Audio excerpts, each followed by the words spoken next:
You know, the verdict has already been written, not by your enemy, not by some rival group, but by the very part of you that proudly calls itself your judgment. Today, in this explainer, we are unpacking a seriously unsettling reality. Your verdict was typed out and finalized long before a single piece of actual evidence even entered the room.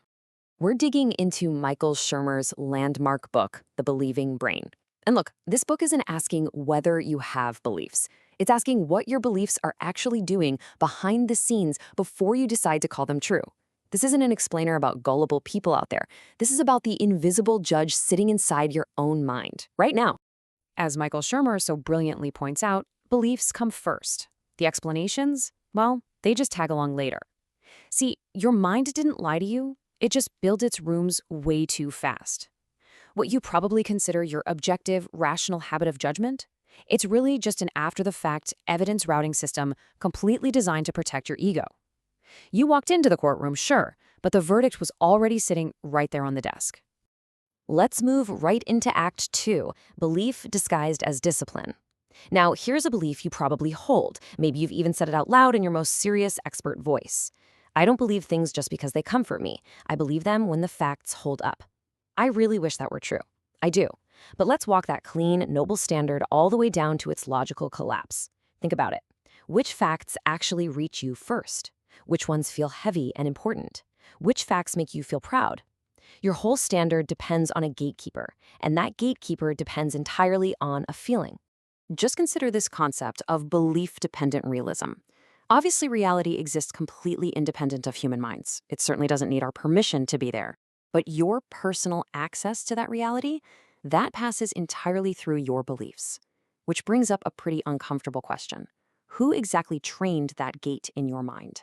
Well, the answer is purely mechanical. Your brain has an intense, deeply ingrained, survival-driven need for speed.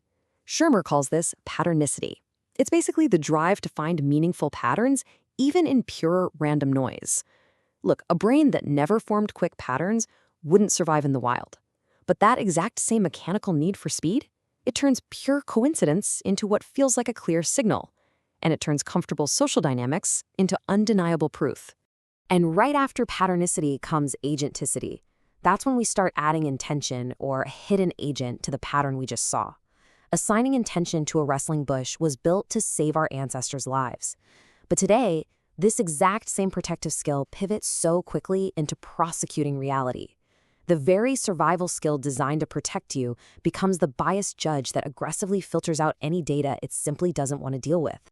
So, here is the massive dilemma we are all stuck in. You really only have two choices here.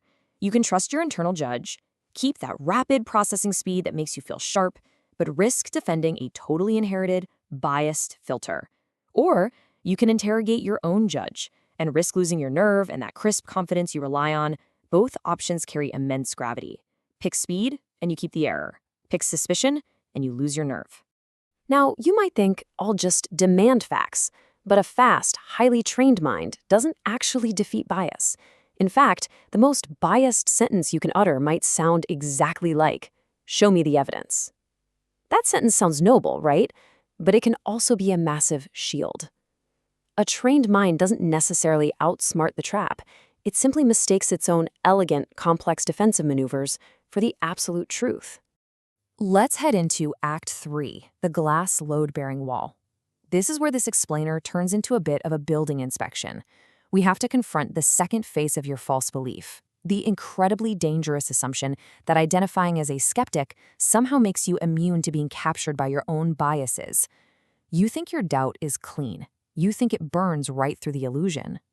But the reality, skepticism can so easily become just another costume. If your refusal to be fooled literally becomes your identity, well, then it requires defense. And what happens next? It starts aggressively selecting flattering evidence just to prove how skeptical you are. Look, the goal here isn't to be entirely belief-free. That's a total fantasy. The goal is to build a mental structure that actually lets your best arguments lose safely. You need to build inspection hatches into the load-bearing walls of your identity. And here is a frankly brutal statistic to wrap your head around. Just one single untested belief can organize an entire decade of a founder or strategist's life. This isn't some philosophical drama. This is raw strategy. You hire through your beliefs. You edit your life through your beliefs. Once that single wall starts carrying the load, every single room built above it depends entirely on that one piece of totally untested architecture. We like to think our inner critic keeps us sharp, but that invisible critic usually just trains concealment, not genuine refinement. That voice in your head saying, "I should have known better," pretends to refine you, but mostly, it just trains you to hide your weak beliefs and heavily decorate your strong ones. You don't actually load test them, you just dress them up to look really stable. Which brings us to Act 4, the room that punishes revision. We have to face a heavy reality here. Why is it so incredibly hard? Why does it actually physically hurt to revise a core belief? Because revising a belief directly threatens the internal architecture of your mind. You aren't just changing a sentence on a piece of paper. You are fundamentally altering the floor plan. This is exactly why counterarguments don't just feel like new data. They literally feel like physical invasions. This builds into our next big dilemma. Judge others versus judge the judge. Judging others? That protects your carefully curated image. It keeps you nice and safe in your comfortable old room. But judging yourself? Judging your own internal judge? That protects your raw, actual contact with reality. The catch is, you risk finding your own fingerprints all over that faulty architecture. I want us to really sit with this for a second. Where does this actually leave us? What if your absolute strongest evidence is really just loyalty wearing a suit? See, both of those options we just talked about, judging others or judging yourself, they are actually symptoms of the exact same misunderstanding.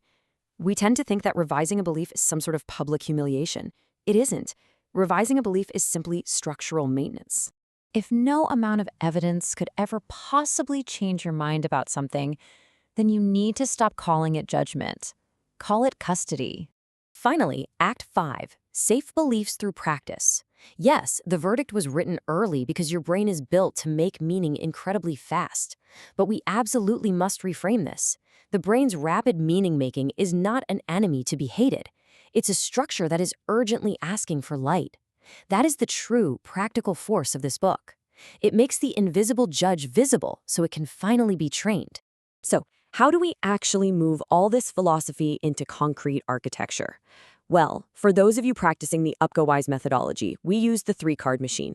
You don't just collect neat little insights from explainers like this. You turn them into rigorous stress tests. This is exactly where you access your growth map. I want you to walk yourself through these 3 specific questions. Step 1, origin. Where did this belief first feel useful to you? Step 2, reward. What does this belief actually let you avoid feeling?